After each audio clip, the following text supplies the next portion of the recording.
Bien, nous allons démarrer. Désolé pour le retard, mais on est à peine un tiers, peut-être un petit peu plus qu'un tiers des inscrits. Donc, et comme il y a des grandes difficultés de circulation dans au sud de la Seine, là, on pense qu'un certain nombre de gens vont continuer à arriver, mais ils arriveront par le fond pour ne pas nous déranger. Donc on va quand même débuter cette séance. Donc d'abord, bienvenue évidemment à toutes et à tous sur ce beau thème qui nous réunit ce soir, les technologies au service de la transition de l'agriculture et d'une agriculture durable. Bien sûr, c'est organisé avec l'Académie de l'agriculture, que je remercie ici encore, Chantal Gascuel, leur secrétaire perpétuelle, organisé évidemment aussi avec la Fondation de l'Académie des technologies. Merci Bruno Jarry. Et merci à Charles Dehély, qui est donc le président de notre fondation mère, sans laquelle on ne pourrait pas organiser tout ça. Merci aux équipes des deux académies qui ont permis d'organiser cette séance. Et merci évidemment aux start-upers qui ont mis tout leur âme, toute leur énergie, leur jeunesse au service des innovations qu'on va pouvoir découvrir aujourd'hui. Jeunesse d'esprit peut-être pour certains. Voilà. Comme petit-fils d'agriculteur et ayant travaillé dans les champs avec mon grand-père, sur le tracteur et dans les vignes, je suis particulièrement curieux, et j'imagine que je ne suis pas le seul dans cette salle, d'écouter d'abord la table ronde sur comment la technologie peut contribuer à la transition agricole, et puis d'écouter bien sûr les présentations des startups qui ont été sélectionnées et que nous allons pouvoir écouter tout à l'heure. Très curieux parce que c'est la mission même de l'Académie des technologies que d'aider à comprendre ce qui peut être fait avec les technologies pour les transitions qui sont à peine engagées, écologiques, énergétiques, de l'agriculture, etc., de les supporter et aussi d'en montrer le potentiel, les limites et les conditions de succès. Donc cette soirée s'intègre parfaitement dans notre mission, dans le cœur de notre mission. Voilà. Et donc je dirais, pour passer tout de suite la parole, que la fête à l'innovation, à la transition agricole, aux technologies, au mariage des technologies et de l'agriculture puisse commencer. Et pour ça, je passe la parole à Bruno Jarry.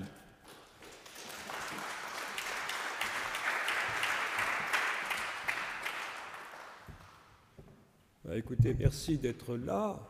Vous n'êtes pas encore tous là, mais je pense que vous êtes déjà suffisamment nombreux, en effet, pour qu'on puisse commencer. Donc, vous vous souvenez peut-être, pour ceux qui suivent l'activité de l'Académie des technologies, que nous avons initié ce genre de concours il y a maintenant 7 ans. Donc, on en est à la 7e édition. Et comme le président vient de le dire, c'est un grand plaisir de rencontrer des startups. On a rencontré cette année 14 startups sur 2 thématiques qui en effet sont complètement innovantes. D'un côté, les nouveaux intrants qui rentrent, qui peuvent rentrer, qui sont en train de rentrer, et on va vous l'expliquer tout à l'heure, dans le domaine de l'agriculture, sans polluer, sans abîmer quoi que ce soit, tout à fait à point pour la transition agronomique.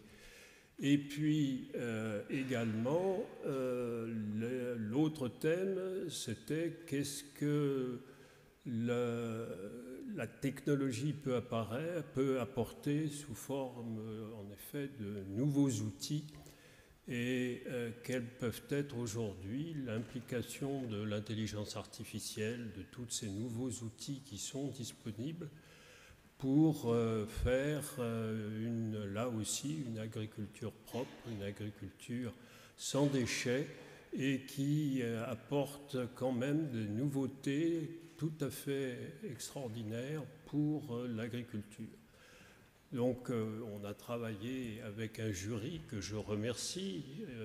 Il y en a plusieurs membres de ce jury qui sont présents dans la salle. On a reçu 14 propositions.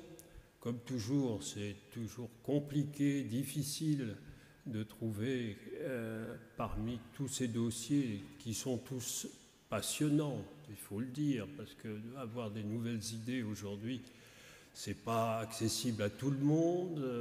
Il faut encore trouver et les gens pour le faire et l'argent pour travailler. Et c'est toujours un grand plaisir de se rendre compte qu'en effet, il y a des équipes qui arrivent à faire tout ça et qui, bien sûr, proposent leurs services après avoir développé des technologies. Et ça rentre, comme Patrick Pellata venait de le dire, tout à fait dans le rôle de l'Académie. Donc on est très content avec ces 14 dossiers. Mais on s'est dit aussi, en préparant cette soirée, on s'est dit qu'il serait intéressant pour le public d'écouter des experts du sujet.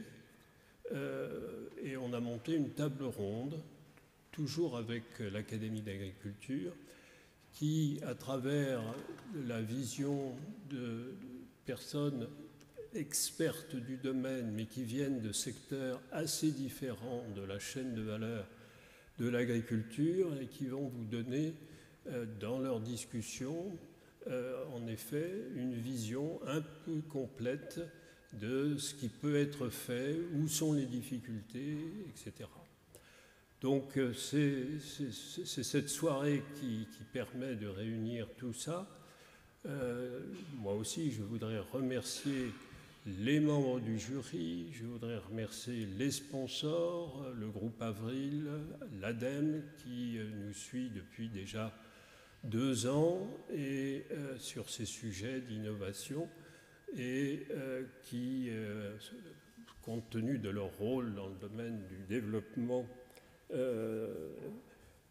et du rôle de la transition écologique sur les choix à prendre pour ces technologies, qui donc est un partenaire qui est à la fois un partenaire sponsor, mais aussi membre du jury. Le groupe Avril est bien connu à travers sa filiale Sophie Protéol pour le rôle qu'il joue dans, là aussi, l'innovation dans le domaine agronomique. Et je voudrais les remercier encore une fois de leur soutien et de leur intérêt pour notre démarche. Voilà. Écoutez, je ne vois pas de nouvelles personnes arriver, donc je crois qu'on va rentrer très vite maintenant dans le cœur du sujet et peut-être demander à Philippe Gatt de l'Académie d'agriculture. Oh, pardon, excusez-moi, je suis confus. Je vais demander à Chantal Gasquel, excusez-moi Chantal, de nous donner comment votre académie, qui nous a été d'un grand soutien pour la préparation de cette soirée, comment vous voyez les choses et comment on peut peut-être continuer à travailler ensemble. Merci.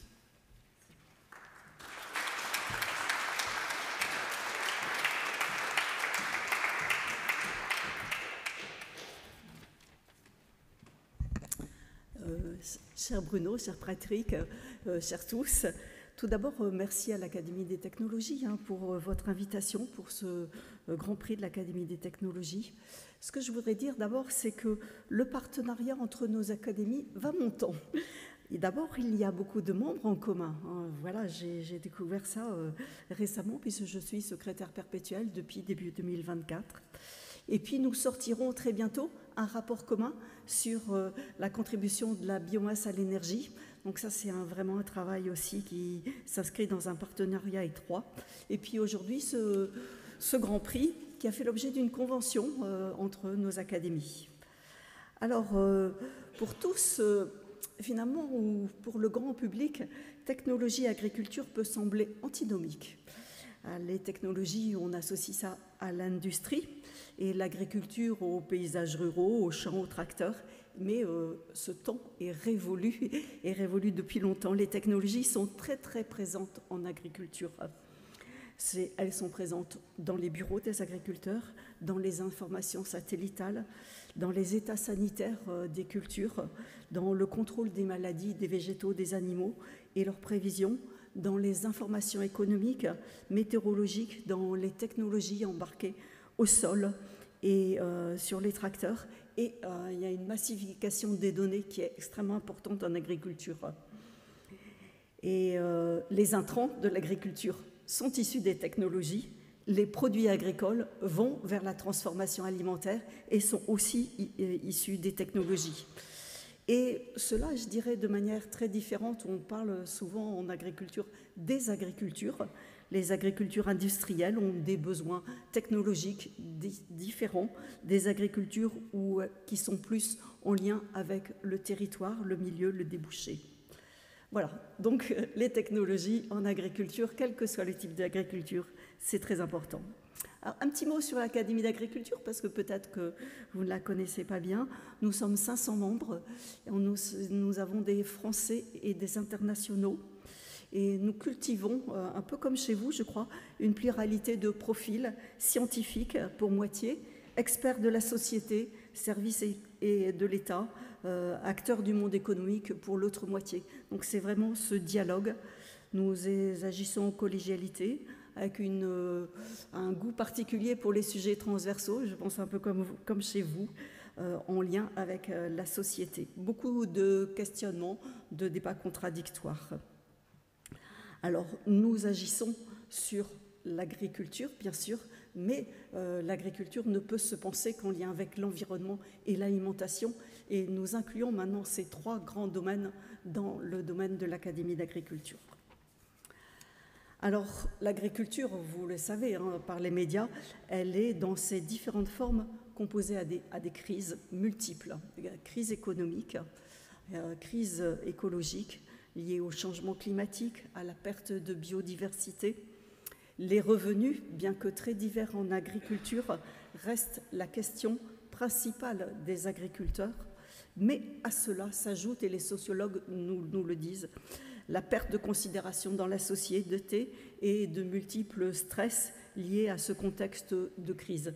Et donc le métier d'agriculteur s'est considérablement transformé et on a en lien avec les attentes de la société. Leur environnement de travail s'est aussi considérablement transformé et les technologies sont attendues dans cet accompagnement de la transformation des métiers des agriculteurs. Alors, sur les technologies en agriculture, on verra des très beaux exemples, mais nous sommes très soucieux, Académie d'agriculture, de la durabilité de l'agriculture, et c'est bien l'objet de ce prix. Nous sommes aussi soucieux du soutien à l'agroécologie, notamment par les développements technologiques qu'elle permet, observer le vivant, mesurer le vivant, prédire et contrôler les risques par des modèles, par des outils d'aide à la décision. C'est tout cet accompagnement de la transformation de l'agriculture qui est attendu par les technologies. Alors, un petit peu de publicité pour l'Académie, en mettant quelques exemples, mais on en aura d'autres après. La semaine dernière, nous avons eu une séance sur les virus en grande culture. Alors la lutte chimique est évidemment remise en cause du fait de la toxicité des produits.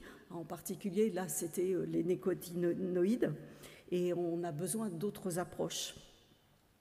Alors, l'étude des cycles des virus en interaction avec les plantes ont permis de décider des pistes pour la protection.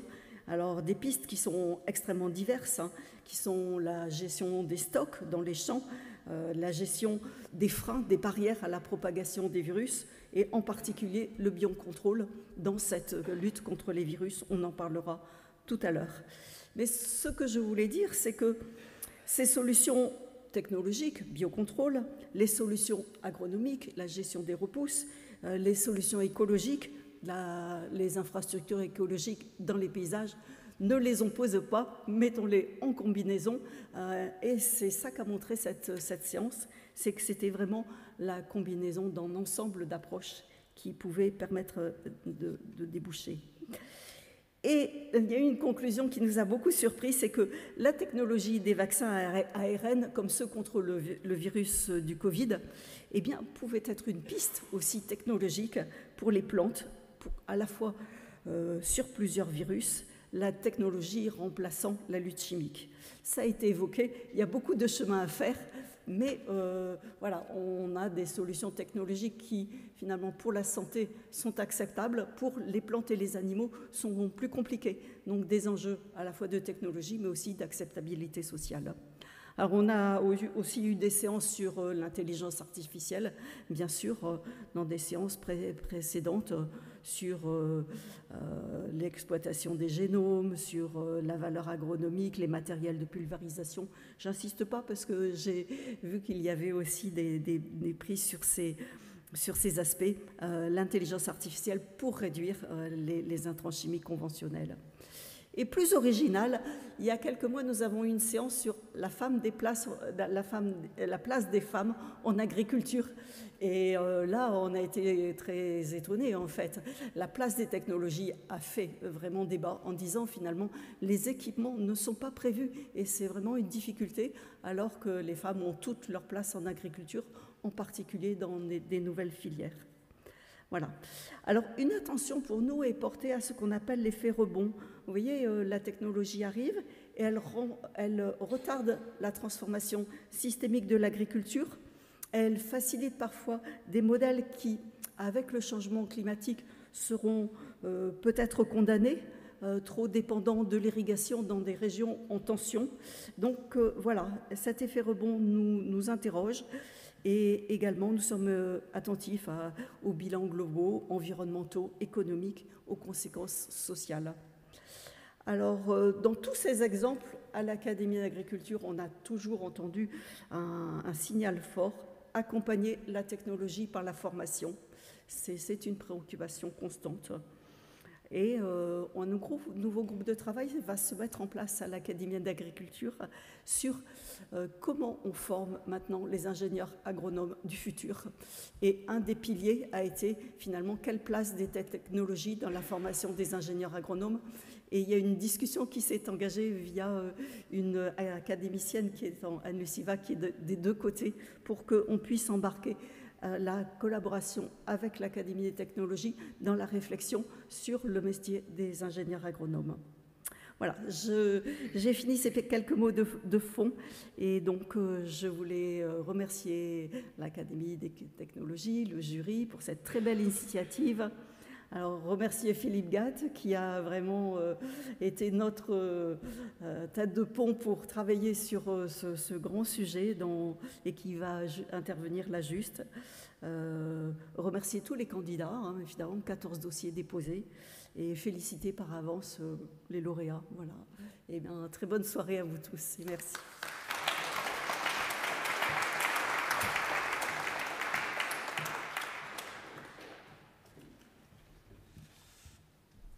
Bonjour à toutes et bonjour à tous. Merci Chantal pour cette présentation qui m'aide bien finalement pour cadrer la thématique qui va être abordée durant cette table ronde.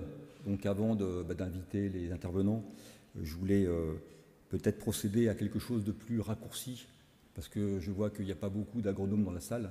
Donc peut-être revenir en prenant l'angle finalement de l'évolution de l'agriculture de manière assez récente. Donc pour souligner qu'il y a une longue période finalement où on a demandé à l'agriculture d'augmenter la production par hectare afin que la France ne soit plus importatrice mais souveraine. Et cette augmentation continue des rendements qui a duré environ une trentaine d'années a été permise grâce au recours de la technologie, je pense qu'il faut le souligner, grâce notamment au recours de la chimie et des engrais, et puis également grâce au machinisme. Donc cette première transformation, effectivement, elle a pu être opérée grâce aux technologies. Mais on s'est rapidement aperçu que ce mode de production, finalement, avait des effets négatifs collatéraux, notamment vis-à-vis de la santé, vis-à-vis de la biodiversité, vis-à-vis des ressources, vis-à-vis du changement climatique. Je rappelle que l'agriculture, c'est 20% des émissions de gaz à effet de serre à l'échelle totale de la France. Et finalement, cette agriculture intensive, elle s'est orientée vers une agriculture dite raisonnée, relativement peu lisible, qui a laissé place finalement à l'agroécologie, modèle qui a été retenu par de très nombreux pays, donc à l'échelle de l'Europe, à l'échelle de la France, mais bien au-delà. Et là, je mentionne que la France, finalement, s'est dotée d'une définition qui est parue dans le journal officiel en juin 2015. Donc, je lis la définition de l'agroécologie. Ensemble de pratiques privilégiant les interactions biologiques et visant à une utilisation optimale des possibilités offertes par les agrosystèmes. Donc, clairement, ce qui est sûr, c'est qu'on ne produira plus demain comme hier, car l'agriculture est dorénavant sous des contraintes qui sont multiples, notamment réglementaires. Donc, globalement, tous les facteurs de production susceptibles d'être nuisibles sont encadrés par une réglementation. Donc, je pense à la directive nitrate, par exemple, qui encadre la fertilisation. Je pense qu'à la loi sur l'eau, qui encadre l'eau d'irrigation, sur le retrait des molécules les plus dangereuses avec le plan éco-phyto, etc. Également contraintes climatiques, puisque l'agriculture doit faire face à des contraintes climatiques qui sont à la fois de plus en plus sévères, de plus en plus aléatoires, mais aussi elle doit démontrer qu'elle est en capacité d'atténuer le changement climatique en diminuant les gaz à effet de serre, mais aussi en stockant davantage de carbone, et aussi économique. Et là, je rappelle juste qu'on n'est pas les seuls au monde, que la France a des compétiteurs, a des concurrents, et que l'agriculteur doit vivre de son métier de manière décente. Donc à l'avenir, l'agriculture doit donc continuer à garantir sa fonction nourricière pour nourrir un monde qui sera de toute façon de plus en plus peuplé, tout en visant la multiperformance avec ses trois composantes, économique, sociétale et environnementale, avec en conséquence un impératif qui va être de trouver des solutions nouvelles, à la fois pour maximiser ces régulations agroécologiques, ces régulations biologiques, alors notamment par l'agronomie, par l'écologie, mais bien évidemment également par la technologie, et pour trouver de nouveaux intrants alternatifs, des outils innovants pour atteindre cette multiperformance. Donc concrètement, la question est donc de savoir si les technologies qui avaient permis par le passé d'accroître la production sont aujourd'hui, seront demain capables, et sous quelles conditions, de contribuer à la nécessaire transition agricole. Donc pour répondre à cette question importante, donc j'invite les différents intervenants de la table ronde à me rejoindre. Donc tout d'abord Savine Oustrin, qui travaille à la coopérative Vivesia et qui est en charge de la direction recherche, innovation et agronomie. Voilà, elle nous en dira un petit peu plus après. Bénédicte Flambard, qui a en charge la direction de l'ensemble des activités qui concernent la santé des plantes chez FMC. Michael Courbeau, qui est directeur des nouvelles technologies de la start-up toulousaine Micropep Technologies, qui est spécialisée donc de ce fait dans les biotechnologies végétales. Et puis enfin, Corentin Leroux, qui est agronome, qui a créé également sa propre entreprise et qui a notamment coordonné l'expertise sur les technologies agricoles dans le cadre du Shift Project. Donc voilà, une fois que tout ça a été dit, avant de rentrer dans les questions de manière concrète, donc je vais demander à chacune et à chacun en quelques mots de mieux se présenter par rapport aux quelques mots que j'ai mentionnés. Donc Savine, si tu veux commencer. Oui, bonsoir à tous et merci pour cette invitation à cette table ronde. Je suis ravie d'être là ce soir. Donc, Savine Oustrin, moi je suis directrice agronomie et recherche chez Vivesia. Donc, Vivesia est un groupe coopératif céréalier qui a une partie amont agricole avec la coopérative et puis une partie industrielle avec de la transformation agroalimentaire. Et donc, moi, je suis dans la coopérative qui représente à peu près 9500 agriculteurs du quart nord-est de la France. On a coutume de dire que la ferme Vivesia, c'est à peu près 1 million d'hectares. Et donc, sur ces 1 million d'hectares, on collecte à peu près 3 millions de tonnes de céréales. Et Vivesia a lancé il y a 2 ans un programme qui s'appelle Transition et dont l'objectif est à terme d'accompagner 1000 agriculteurs dans la transition agroécologique. Et donc avec 2 volets, un volet où on dérisque l'agriculteur au niveau financier et on l'accompagne au niveau technologique et agronomique vers une agriculture plus résiliente, bas carbone, qui protège la biodiversité. Donc voilà rapidement quelques mots de présentation. Merci beaucoup Savine. Bénédicte. Merci Savine. heureuse d'être avec vous, clairement. Je viens du Danemark, donc je n'ai pas trop l'occasion de venir en France pour parler d'un sujet comme ça. Donc vraiment très ravie. Donc Bénédicte Flambard, je suis à l'heure actuelle donc assise à des conseils d'administration de l'ACTEC ou également de santé humaine. Mais je viens juste donc d'être une ex-exécutive de la compagnie FMC, effectivement. C'est une entreprise qui est la 4e mondiale de production de pesticides.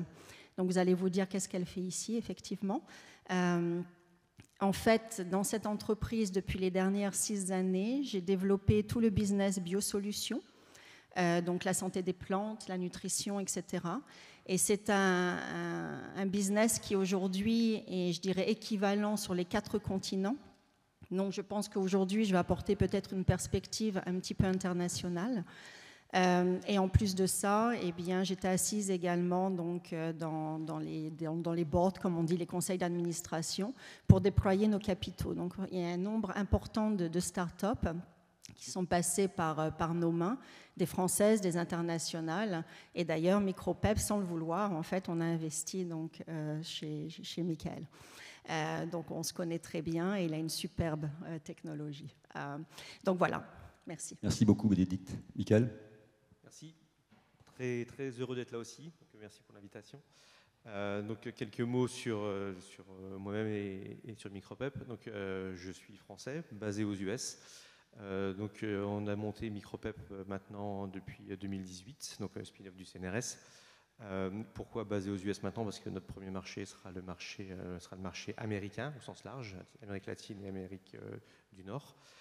Qu'est-ce que fait Micropep? Donc, comme notre nom l'indique, dans PEP, il y a peptides. Qu'est-ce que sont les peptides? Ce sont des petites molécules, des petites protéines qui sont produites naturellement par les plantes et qu'on a légèrement détournées, amplifiées pour les réappliquer à des plantes et qui nous permettent de contrôler des maladies, des mauvaises herbes, des insectes de manière tout à fait naturelle. Parce que les peptides, voilà, c'est de la nourriture, on en mange tous les jours, et donc on a un profil toxicologique qui est extrêmement fort, en allant dans le bon sens. Moi personnellement, donc voilà, français, doctorat en France, à l'INRA, financé par l'ADEME. Je ne sais pas qu'est-ce qu'il y a de l'ADEME ici. Voilà, je voulais dire, j'ai eu un financement ADEME. Et je suis parti de France à la fin de mon doctorat, et je suis revenu en France donc pour Micropep il y a 6 ans. Donc j'ai vu pas mal de choses. J'ai aussi participé été embauché par une grosse boîte chimique qui s'appelle Syngenta, donc le numéro 1 mondial d'agrochimie. J'ai travaillé pour Syngenta pendant quasiment 10 ans, donc je connais aussi bien les pesticides. Et voilà, j'étais très heureux de passer de l'autre côté de la barrière et de passer dans le monde du biocontrôle. Merci Michael. Corentin. Merci de l'invitation aussi. Bonjour à tout le monde. Donc Corentin, moi j'ai 33 ans, je vis à Montpellier. Je suis agronome de formation. Moi je bosse dans le domaine des technologies numériques appliquées à l'agriculture au départ. Moi j'ai lancé mon activité d'indépendant il y a 6 ans après ma thèse. Moi je travaillais sur des capteurs de rendement embarqués sur des moissonneuses-batteuses à l'époque. Je suis aussi ici puisque parmi mes clients, je travaille avec le Shift Project, qui est une association d'intérêt général. Vous connaissez peut-être son président, Jean-Marc Jancovici, qui en ce moment passe beaucoup sur les réseaux puisqu'on est en pleine campagne de financement participatif. Donc si jamais vous avez envie, c'est ouvert, c'est maintenant. Et on a sorti l'année dernière 4 rapports sur l'agriculture. Donc c'est une association d'intérêt général, pour ceux qui ne connaissent pas, qui travaille sur les sujets de transition énergie-climat, hein, sur plein de secteurs différents. Donc on a travaillé sur l'agriculture, 4 rapports. Et donc moi j'ai piloté celui sur la place de l'innovation technologique en agriculture. Merci beaucoup. Donc, je vais vous poser une première question qui s'adresse à tous. Vous voyez qu'en fait, le nom de la table ronde, c'est une phrase qui se termine par un point d'interrogation. Ça veut dire que ce n'est pas une assertion, ce n'est pas une affirmation. On se pose une question. Est-ce que la technologie peut effectivement contribuer à la transition agroécologique? Donc, j'ai une première question qui est un petit peu iconoclaste hein, par rapport à tout ce qu'on a entendu, mais j'aimerais bien vous écouter à ce titre. Parce que certains d'entre nous sont persuadés qu'une agriculture qui reposerait essentiellement sur les régulations biologiques au sein des systèmes, finalement, serait suffisant pour atteindre la multiperformance. Donc j'aimerais avoir votre réaction par rapport à ce mouvement qu'on peut soit entendre ou soit lire, y compris dans la presse nationale. Je commence. Bien sûr. Oui, alors de mon point de vue, les problématiques sont tellement complexes aujourd'hui entre changement climatique, adaptation au changement climatique, respect de l'environnement, production pour des industriels qui ont des exigences, etc. Donc ces problématiques, l'équation devient de plus en plus complexe à résoudre. Et toutes les technologies, que ce soit de l'agronomie, parce que je considère quelque part que l'agronomie, c'est aussi une forme de technologie, donc toutes les technologies, de l'intelligence artificielle à l'agronomie et voire au bon sens aussi paysan, sont indispensables en combinatoire pour aider l'agriculteur à exercer son métier au quotidien. Et donc, on ne peut pas se passer des nouvelles technologies pour résoudre cette équation très complexe. Donc, de mon point de vue, oui, les nouvelles technologies et les technologies au sens large ont leur place. Ça paraît évident. Ça paraît complètement évident. Je pense que chez nous, on a parlé pas mal d'agriculture régénérative, mais même ici, en fait, ce n'était pas quelque chose qui était simple. Il fallait quand même que ça soit structuré, il fallait quand même apporter donc, des protocoles de technologie et puis les associer. Sinon, ça engendrait un manque de rendement considérable. Donc, clairement, on ne peut pas laisser la nature telle qu'elle et espérer qu'elle fasse de la magie. Hein. Je pense que, comme vous l'avez dit, Bruno, en introduction, je pense qu'il y a toujours eu de la technologie. Sauf que les choses qu'on a demandées aux agriculteurs il y a 40 ans ne sont plus vraiment les mêmes que ce qu'on leur demande maintenant. Donc ils ont sans arrêt une adaptation à faire. Et ce qu'on peut apporter maintenant en termes de biocontrôle, biostimulation, etc., va clairement dans le bon sens d'un complément à des choses qui existent déjà, pour lesquelles on s'est rendu compte qu'il y avait des limites, des limitations qui sont de différents ordres. Et clairement, il y a un très grand rôle à jouer de ces nouvelles technologies, encore une fois en complémentation et en remplacement, on espère tous dans le futur, pour faire en sorte qu'on arrive à manger mieux, moins cher, etc. Et tout le monde. Merci. Dans le rapport qu'on a rédigé, on a travaillé principalement sur l'innovation technologique. Je voudrais juste quand même rappeler que quand on parle d'innovation, en fait, il y a plein de formes d'innovation, d'innovation agronomique, sociale, économique, politique en agriculture. Juste par rapport à la définition que tu as donnée de l'agroécologie aussi au début, moi j'aurais tendance à avoir une vision un peu plus nuancée dans le sens où j'ai quand même l'impression que l'agroécologie, chacun en a un peu sa définition ou se l'approprie de manière un peu personnelle parfois. Oui. Tout dépend un peu des objectifs qu'on se fixe, de quoi on parle, quel cap, quelle ambition on se fixe, et je pense que ça c'est quand même important d'être clair là-dessus. Corentin, ouais. C'est la raison pour laquelle je considère aussi que c'est un mot valise, ouais. Mais la France s'est dotée d'une définition officielle. J'entends, mais c'est la raison pour laquelle j'ai pris cette définition officielle. Alors j'entends, du coup je suis d'accord avec toi, ce que je veux dire c'est que les acteurs qui vont travailler dans ce domaine-là vont s'approprier cette définition et potentiellement du coup leur imprégner ces valeurs qui potentiellement peuvent être différentes des valeurs initiales dans lesquelles cette définition a été créée. Et je voudrais juste te dire que du coup, tu as présenté par exemple une technologie qui est intéressante. Je dirais quand même qu'il y a plein de technologies différentes et qu'on ne peut pas mettre toutes les technologies non plus dans le même panier. Moi, dans les technologies sur lesquelles je travaille principalement, on est quand même principalement sur des logiques d'optimisation des modèles agricoles. Donc, on optimise les modèles existants et on n'est pas tant sur des modèles de substitution, de reconception de modèles agricoles. Donc, du coup, c'est cette nuance-là que j'aimerais un petit peu apporter quand même. Et par rapport à la question qui est posée, si oui ou non les technologies sont susceptibles de contribuer à la transition agroécologique, quelle est ta réponse ? Du coup, je ne l'ai pas entendu. Du coup, ma réponse est tout dépend des technologies desquelles on parle et on ne peut pas mettre toutes les technologies dans le même panier. Et tu en as donné des exemples tout à l'heure. Absolument. Donc, comme tu as le micro, je vais te poser une question. Comme tu as fait une expertise sur effectivement les technologies agricoles de manière un peu transversale, hein, avec une vision un peu panoramique, alors cercle avec une certaine démarche. J'aimerais que tu nous en dises un petit peu plus, notamment sur est-ce que tous les domaines finalement sont outillés, sont instrumentés par ces outils ? Est-ce qu'il y a des domaines d'application qui sont plus ou moins outillés ? Est-ce que tu peux répondre à ça? Ouais, alors sur la façon dont on a travaillé, nous on a essayé de dessiner au départ des panoramas de technologie pour essayer de montrer un peu ce qui existait. Dans la façon qu'on a eu de travailler, on s'est principalement concentré sur les enjeux d'atténuation des règlements climatiques, d'adaptation des règlements climatiques. On a avec un prisme qu'on a avec le Shift Project. Donc on a travaillé sur des productions animales, productions végétales.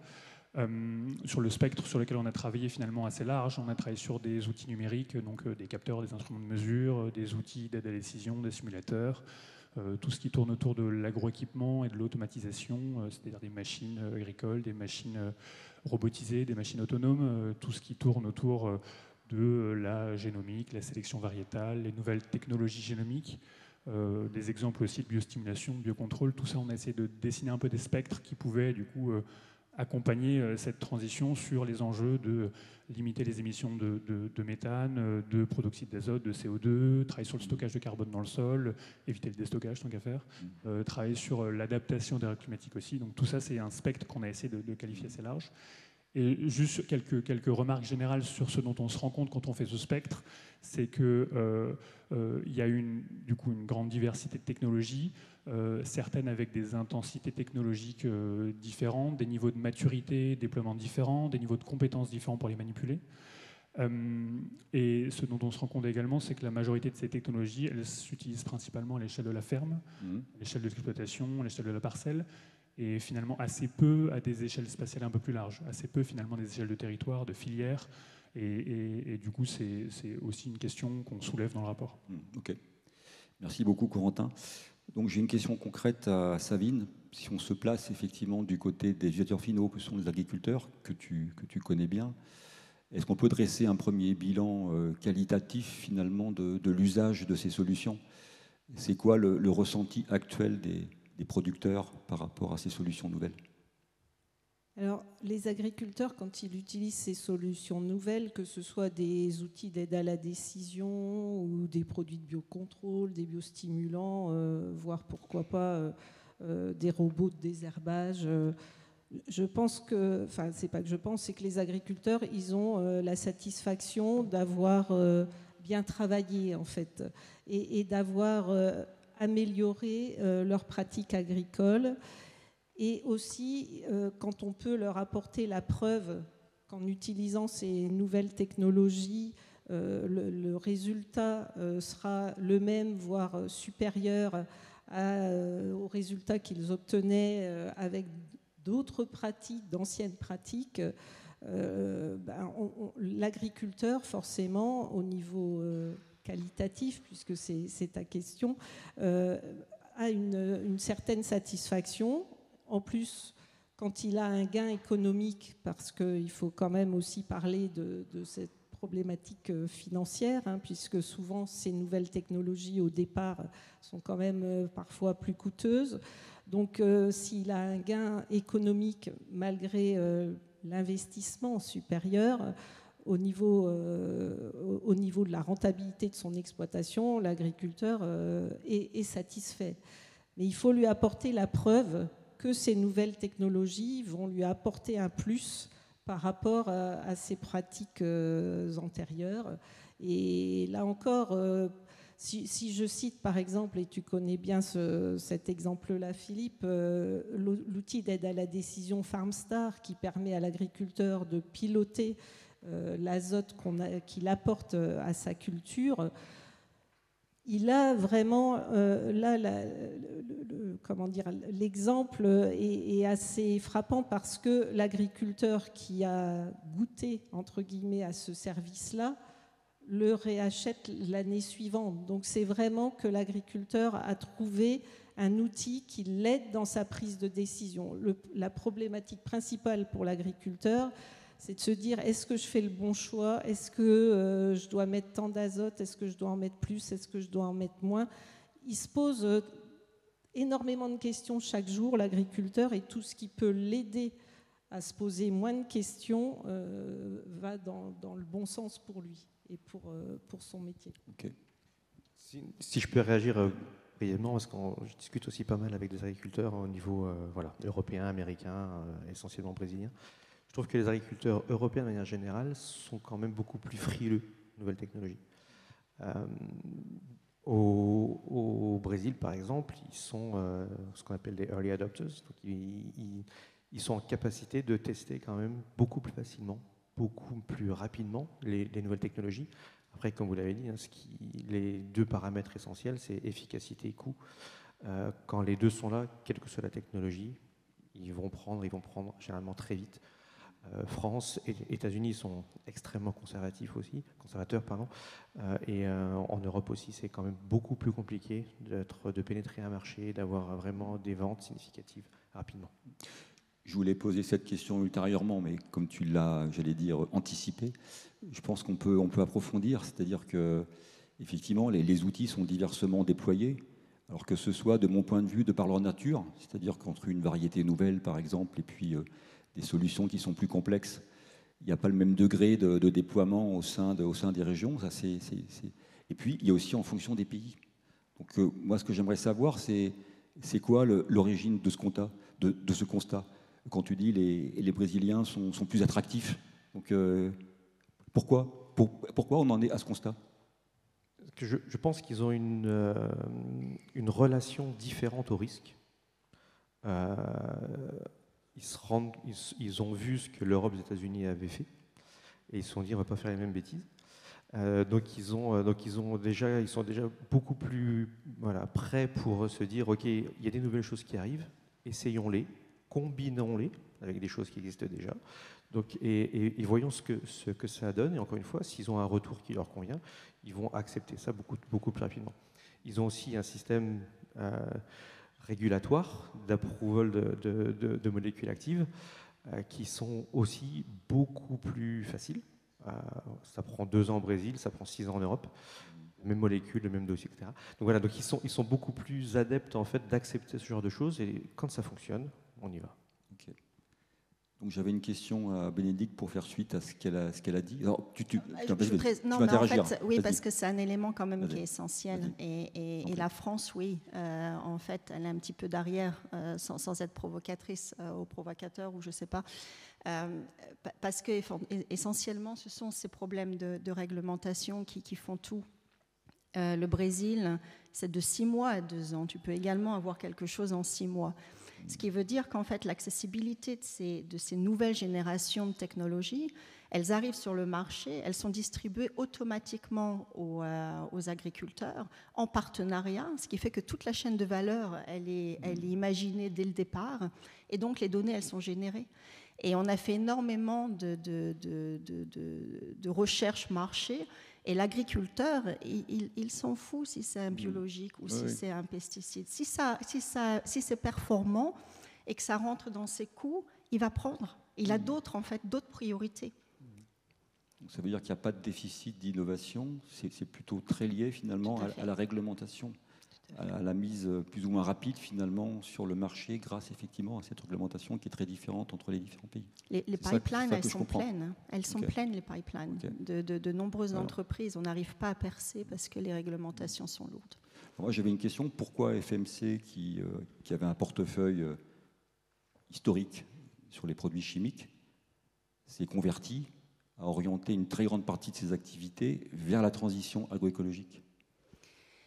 Et en fait, on va un petit peu dans ce sens de réglementation aussi. Donc effectivement, je dirais que leur chiffre d'affaires, c'est plus de 96%, ça reste du produit chimique. Le problème, c'est que si on regarde en Europe, il y a énormément de molécules qui se trouvent interdites. Et ce n'est pas seulement dans l'utilisation, c'est également dans la production. Donc, en fait, toutes les entreprises, BASF, toutes les entreprises regardent à ça. Donc, en fait, ça a été quand même un moteur primaire. Parce que développer une nouvelle molécule chimique, ça prend du temps, ça coûte très cher. Le biologique, ça va beaucoup plus rapidement. Et ils se sont rendus compte également en apportant de la science, parce que FMC est très science, qu'il y avait des modes d'action qui étaient complètement différents. Donc du coup, ils ont bougé d'avoir un moteur régulatory, je dirais réglementaire, pour bouger en fait les choses, parce que leurs molécules se trouvaient interdites également comme tout le monde, vers une compréhension des molécules biologiques beaucoup plus profonde, ce qui fait que ça a apporté ce qu'ils appellent le deuxième créneau. Pourquoi ils ont bougé rapidement, c'est le développement de résistance des insectes, des champignons, etc. Parce qu'en fait, d'apporter des produits chimiques en très grande quantité, eh bien, les pestes, ils développent des résistances. Et le seul moyen de retarder ça, c'est d'avoir des molécules avec des modes d'action complètement différents. Et du coup, et on va en parler après sur le comment, arriver en intégration, c'est la clé. Donc c'est pour ça qu'en fait FMC a investi beaucoup dans cette transition. Okay. Ouais. Et Michael, est-ce que tu peux nous en dire plus sur Micropep? C'est quoi les technologies que tu mobilises? En quoi sont-elles innovantes? Parce que les peptides, voilà, il y en a un peu partout.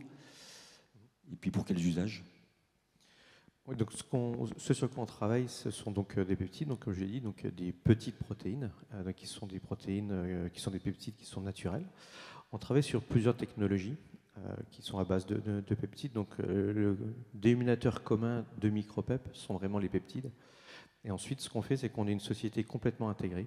Et ça nous a pris beaucoup de temps à l'expliquer à des investisseurs. Donc, je voulais le dire ici, c'est peut-être pas long, mais sans investisseurs, sans ce qu'on appelle VC en anglais, donc du capital risque, il n'y a pas de technologie, ou très très peu. Donc on a la chance d'avoir des investisseurs qui sont extrêmement bien, qui sont intéressés par ce qu'on fait.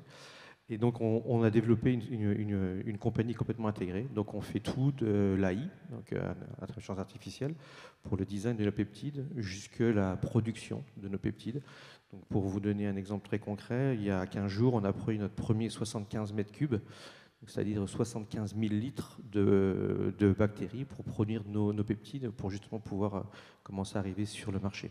Donc notre premier produit, ça va être ce qu'on appelle un biofongicide, donc un peptide qu'on met sur soja, pommes de terre, vigne, et qui permet en fait à la plante de tolérer beaucoup plus facilement ces différents pathogènes. Ensuite, on va passer sur tout ce qui est contrôle des mauvaises herbes, donc bioherbicides, et ensuite bioinsecticides. Donc tout ça, c'est à la base vraiment des peptides, de l'intelligence artificielle. On est très très consommateur d'intelligence artificielle et ça nous permet d'avoir des résultats qui sont extrêmement importants et qu'on peut après vendre à nos distributeurs et nos agriculteurs. Peut-être Corentin, si tu peux approfondir ton recensement des technologies agricoles, est-ce qu'on est sûr finalement que ces outils contribuent tous à la transition agroécologique? Tu en as un petit peu parlé tout à l'heure, mais je sais que tu es allé au-delà dans ton expertise avec une méthodologie adaptée. Est-ce que pour toi, il n'y a pas des critères supplémentaires, des critères additionnels qui seraient à renseigner et qui sont parfois absents au niveau de ces outils? J'ai été content d'entendre Chantal tout à l'heure parler d'effets rebonds, notion de dépendance, c'est des choses qu'on travaille beaucoup au Shift, de qui je dépends, qui dépend de moi, de manière générale. Sur les technologies, c'est quelque chose qui est important. Ce qu'on a essayé de développer avec le Shift, c'est de la méthode pour analyser la capacité des technologies à accompagner ou pas la transition agroécologique.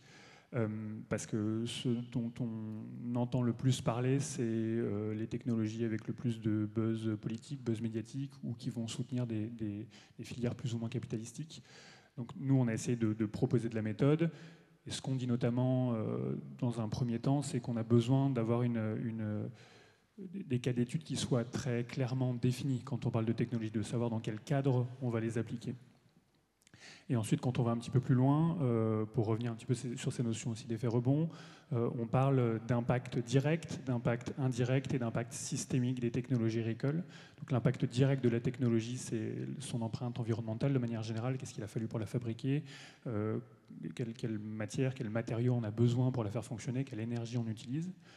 Donc ça, c'est des impacts directs. Tous les impacts indirects, c'est finalement ce à quoi la technologie va servir. Donc ça peut être optimiser des intrants, ça peut être augmenter l'efficacité d'utilisation de l'azote. Tu parlais par exemple de FarmStar tout à l'heure, Savine.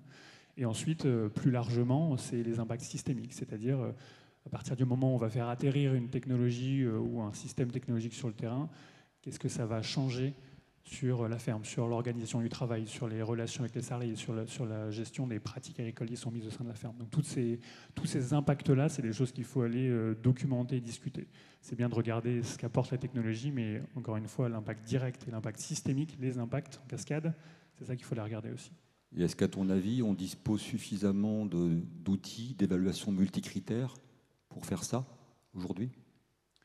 C'est pas évident. Nous, on a a essayé on a travaillé plutôt de manière qualitative dans le rapport, c'est plutôt de la discussion de manière générale. Quand on essaye d'approfondir un petit peu et de quantifier les enjeux d'atténuation du dérèglement climatique, d'adaptation, là c'est quand même beaucoup plus compliqué puisqu'en fait on a assez peu de retours, par exemple d'analyse en cycle de vie ou d'analyse multicritère en agriculture, c'est assez récent. Et donc du coup, on est un peu limité pour le moment. Donc ça reste principalement de la discussion et de l'observation. Je peux juste réagir, c'est quelque chose sur lequel je n'ai pas rebondi, mais c'est vrai que Bénédicte en a parlé aussi. C'est qu'il y a beaucoup de biosolutions à l'heure actuelle qui seront en fait des biosolutions complémentaires. Pour le moment, on n'en est pas à une idée de remplacement, une idée vraiment de complément. Il y a des solutions qui fonctionnent, la chimie fonctionne très bien. Il y a des soucis, on le sait, donc on essaye de complémenter ou d'additionner ou de commencer à remplacer. J'aime bien faire l'analogie entre la voiture à combustion et la voiture électrique. Entre les deux, on a eu les hybrides. Et je pense qu'avec les systèmes de biosolutions, on est un petit peu les deux pour justement aider les agriculteurs, aider les consommateurs à comprendre ce qu'on propose. Et parce qu'on est aussi clairement en efficacité, pas au niveau de la chimie conventionnelle. Donc il faut qu'on arrive à accompagner aussi un agriculteur. Si on lui demande demain de changer toute sa machinerie ou toute sa façon de travailler, il va nous regarder, il va nous prendre pour des fous, et il n'aura pas tort. Donc il faut qu'on accompagne aussi ça, qu'on accompagne aussi l'agriculteur en lui disant non, en fait, on ne change rien, on complémente, on t'apporte des nouvelles solutions. J'aimerais bien qu'on approfondisse cette question parce qu'on a parlé avec Chantal aussi d'approche combinatoire de ce fait. Hein. Donc on est effectivement contraint, j'allais dire, d'avoir délibérément une approche que je pourrais qualifier de multilevier, donc avec une approche systémique, ça me semble évident, mais qui néanmoins doit prendre en charge la diversité des milieux et des environnements. Donc c'est finalement très compliqué. Donc ma question, c'est comment on accompagne finalement les agriculteurs dans cette trajectoire, parce qu'en fait les modes de raisonnement sont un petit peu différents, ils deviennent un petit peu inhabituels. Parfois, les changements de pratique sont plus ou moins radicaux, hein, parce que ce n'est pas de la substitution. Voilà, on ne met pas une molécule de biosolution comme ça dans un système déjà en place. Donc, on a affaire à la reconception avec cette approche systémique. Donc, comment on fait pour faire mieux? Donc, je pose cette question à toutes et à tous. En fait, tu es plus près du terrain. Je peux prendre un petit peu en amont. Je pense que Michael l'a très bien dit, on n'est plus sur du produit et de l'offre produit, on est sur de l'offre solution et les choses doivent être complètement intégrées. Et je ne vais pas dire, voilà, ce mode d'action avec ce mode d'action, je pense que je peux dire juste un exemple où FMC a acquis une petite start-up, 200 millions de dollars il y a 2 ans, qui produisait des phéromones. Les phéromones étant des hormones qui sont produites par les insectes qui les aident à se reproduire. Cette molécule, elle n'est pas nouvelle, mais la façon de la produire était extrêmement, extrêmement chère. Et donc, en fait, on peut aujourd'hui, avec des fermentations, produire ces phéromones qui sont très spécifiques à des coûts beaucoup plus restreints, ce qui fait que soudainement, on ouvre en fait le marché sur des cultures, les larges cultures. Et en fait, le mode d'action, c'est évidemment éviter la reproduction des adultes. Donc en fait, c'est un exemple complètement intégré où en fait on va vers l'agriculteur, et on parle du Brésil parce que là en ce moment ils sont en train de le mettre sur le marché. On arrive avec du digital qui va faire du monitoring en fait du peste. Et en fait, ce qu'on veut faire, c'est contrôler la population adulte pour commencer. Il va y avoir donc un spray de ces phéromones. Le mâle se trouve confus. Il ne va pas trouver sa femelle et obligatoirement, il va y avoir moins d'œufs. Et les œufs résiduels, éventuellement, qui vont être sur les feuilles, on va mettre du diamide, donc du pesticide, mais en concentration beaucoup plus petite, qui fait que ça va tuer et du coup, ça va contrôler de façon élégante le peste. Et ça, c'est une façon intégrée. Donc, on arrive vers l'agriculteur avec toute cette solution, mais ça veut dire qu'avant, il a fallu investir. À quel moment de la plante, en fait, on met ces produits-là ? Qu'est-ce qu'on met en premier pour avoir la meilleure des performances? Le coût à la fin. On ne peut pas se permettre de faire 5 à 6. Et au final, quelque chose qui est très important, Philippe, c'est qu'il faut savoir quelles sont les pratiques des agriculteurs, qu'on ne fasse pas une disruption complète. Ouais. Donc, il y a très peu de juste un produit ou 2 ou 3. En fait, il faut s'intégrer pour la convénience. Mais ça veut dire aussi que comme l'effet est partiel, il faut mobiliser d'autres leviers qui ont aussi des efficacités partielles, notamment, je pense à l'agronomie, je pense à la prophylaxie. Donc ça veut dire qu'en fait, on doit travailler aux interfaces de différentes disciplines. Je pense que ça, c'est un point qui me semble important. Tout à fait. On ne peut pas travailler que sur la substitution à la chimie. Il faut aussi un petit peu d'agronomie, un petit peu d'agroécologie dans la réflexion, sinon on n'y arrivera pas. On est bien d'accord avec ça? Multicompétences, complètement.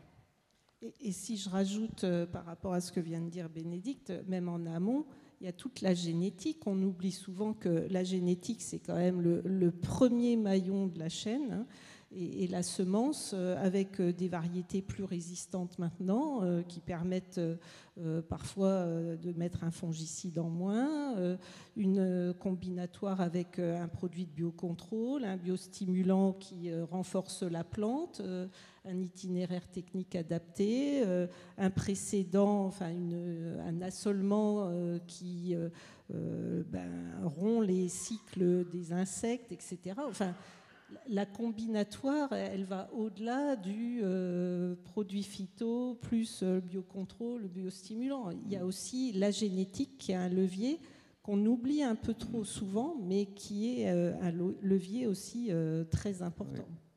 C'est l'un des leviers principaux de l'agroécologie. Gaël, Corentin ?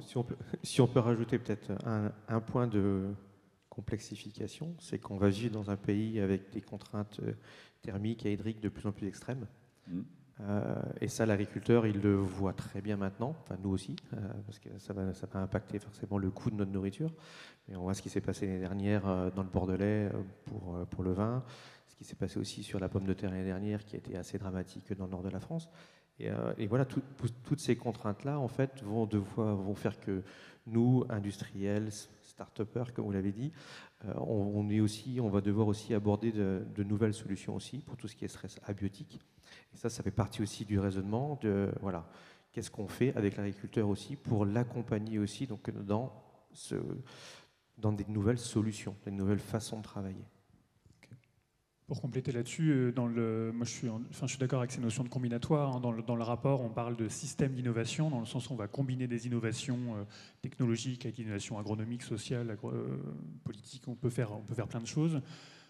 Sur l'accompagnement, plus spécifiquement, moi je trouve que c'est compliqué de responsabiliser aussi uniquement l'agriculteur, parce que l'agriculteur il est embarqué dans un système socio-technique complet. C'est difficile de lui demander de changer tout seul quand il est déjà embarqué avec tout un tas de fournisseurs et de partenaires. Donc du coup, ça veut dire qu'il faut lui effectivement qu'il puisse se former, mais il faut aussi que tous les acteurs autour de lui puissent se former. Moi, j'ai plutôt une dominante dans le domaine des technologies numériques. Toi, tu parlais de logique de vente de produits à vente de solutions. Moi, je parlerais même de logique de vente de produits à vente de services. Et quand on parle de vendre un service, c'est complètement différent que vendre un produit. Pour un conseiller, un technicien ou autre, c'est totalement différent. C'est un changement de métier, un changement de façon d'organiser sa vente, de penser son métier. Donc du coup, c'est des crises d'identité, même pour ces gens-là. Donc il faut que si on considère qu'il y a des technologies numériques qui sont pertinentes, il va falloir que ces conseillers, ces techniciens, eux aussi, soient formés à vendre ces nouveaux services-là et accompagner les agriculteurs à se mettre dessus. Donc l'accompagnement, il est bien évidemment auprès des agriculteurs. En plus, c'est eux qui prennent le risque, alors du coup, il faut quand même les accompagner. Mais du coup, l'ensemble de l'écosystème autour, il ne faut pas l'oublier. Et en fait, je pense qu'effectivement, j'ai mis un point sur les produits, le service, le digital, avoir accès aux données pour prédire l'infestation de cet insecte-là plus qu'un autre. Tout ça, en fait, c'est développé en parallèle. Là où tu as raison, et là où tu as raison également, Philippe, c'est multicompétences aujourd'hui. Et chez nous, eh bien, on a des gens de ton profil également pour développer ces apps. Et quand on arrive chez l'agriculteur ou nos distributeurs, on le fait... On le démontre. Donc, quand on lance une solution, c'est déjà développé. On ne peut pas faire autrement, en fait. Sinon, c'est plus de la précision agriculture. Et peut-être une question qu'on peut se poser, c'est autour des données qui sont nécessaires à la fois pour l'élaboration des solutions, mais aussi pour l'application de ces solutions. Moi, j'ai le sentiment que la donnée devient de plus en plus stratégique. Pour faire un algorithme, par exemple, passer d'un capteur à un signal pertinent pour un utilisateur, pour paramétrer des modèles décisionnels, on voit que c'est très compliqué. On parle de territoire, de couches d'informations liées au sol, au climat, aux pratiques, etc. Donc les données, elles sont quand même très fragmentées, elles sont très peu souvent mutualisées, parfois même elles sont inaccessibles. Donc c'est quoi votre réflexion, votre constat autour de cet enjeu, autour des données? Je peux bien commencer. Merci, Michael. La base de Merci. MicroPep et la base de beaucoup de startups à l'heure actuelle sont les modèles mathématiques. C'est l'IA. Pour moi, on en a déjà dit un peu en introduction, pour moi, la valeur d'un modèle mathématique est équivalent à 0. On a vu avec le nouveau modèle mathématique qui est arrivé de Chine, qui a fait perdre 30% de sa valeur boursière à OpenAI très très rapidement. Ça a donné juste un petit sentiment de se dire le modèle mathématique en tant que tel a très peu de valeur. Par contre, ce qui a de la valeur, c'est la donnée qui permet au modèle d'être itératif. Et comme tu dis, Philippe, donc la vraie valeur, ce qui est vraiment important dans l'IA, c'est les données qu'on donne au modèle pour itérer, donc pour faire une boucle de design, test, information. Pour alimenter. Pour alimenter, voilà. Et c'est ça qui est vraiment essentiel. Donc la valeur de tout ce qu'on produit à l'heure actuelle est dans la donnée. Et c'est ça pour ça que les gens comme Google, comme d'autres de grosses boîtes, sont en train de dépenser des fortunes pour générer de la donnée qu'ils pourront utiliser après dans n'importe quel modèle sur lequel ils vont travailler. Après, si je puis me permettre, je ne suis pas complètement d'accord avec toi. Surtout quand tu dis modèle valeur 0. Alors, je conçois que ce soit vrai et que la donnée soit effectivement stratégique et ultra dominante dès lors que c'est un modèle où on se pose une question et on veut une décision finale. Point barre. Donc là, je comprends que du deep learning, du machine learning, ça peut être très positif. Si on s'intéresse à du pilotage en cours de route sur une parcelle, il faut un modèle dynamique pour savoir à tout instant où on en est, pour ajuster, pour corriger, etc. Et dans ce cas-là, le formalisme du modèle a une valeur. Voilà, donc on n'est pas complètement d'accord. Ça dépend de l'usage. En fait, ça dépend de où est-ce qu'on veut s'arrêter et où est-ce qu'on... On est plus d'accord que tu le penses. Ce qui est clair, c'est que la donnée devient de plus en plus stratégique parce que finalement, c'est le nutriment des algorithmes. Là, on est 100% d'accord. Et juste pour rebondir là-dessus, je pense on pourrait le voir même dans les challenges qui sont organisés. Si vous filez les mêmes données à tout le monde n'en sort pas les mêmes résultats. Donc en fonction de l'algorithme et de la façon dont effectivement est designé le modèle, le résultat sera quand même un peu différent. Juste pour compléter sur ces données, si on se replace dans le contexte de la transition agroécologique, de toute façon, on est en grand manque de références techniques, de ce que ça veut dire que de transitionner, de la capacité d'un agriculteur de prendre des risques. Enfin, il faut quand même l'accompagner. Même d'ailleurs, si on pense juste à des assureurs ou à des banquiers qui vont vouloir soutenir des modèles agricoles différents, ils ont besoin de références techniques pour savoir à quoi ça va ressembler. Donc il y a besoin de données. Il y a quand même des données qui existent, on en parlait un peu tout à l'heure, sauf qu'il y a une différence quand même entre avoir une donnée qui existe et avoir une donnée structurée, accessible, disponible facilement. Je dis ça parce que un petit peu en boutade, hein, mais ça va quand même dans le bon sens. Chacun a une définition de l'open source et de l'open data assez personnelle.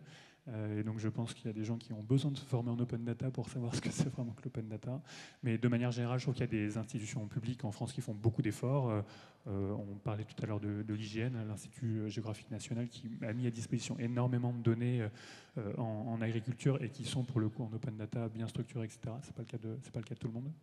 Mais voilà. Et puis après, sur la partie données, c'est quand on structure une base de données, quand on collecte une donnée, quand on fait un modèle, la question c'est de savoir aussi, malgré tout sur les données, c'est qui construit la base de données, qui en a le plus besoin, qui a vraiment le plus intérêt à ce que cette base de données arrive, dans quelle intention est créé un modèle agronomique, et c'est pas toujours forcément l'agriculteur le premier bénéficiaire. Et du coup, il y a plein d'enjeux de données, on peut en parler 2 heures, mais je vais m'arrêter là.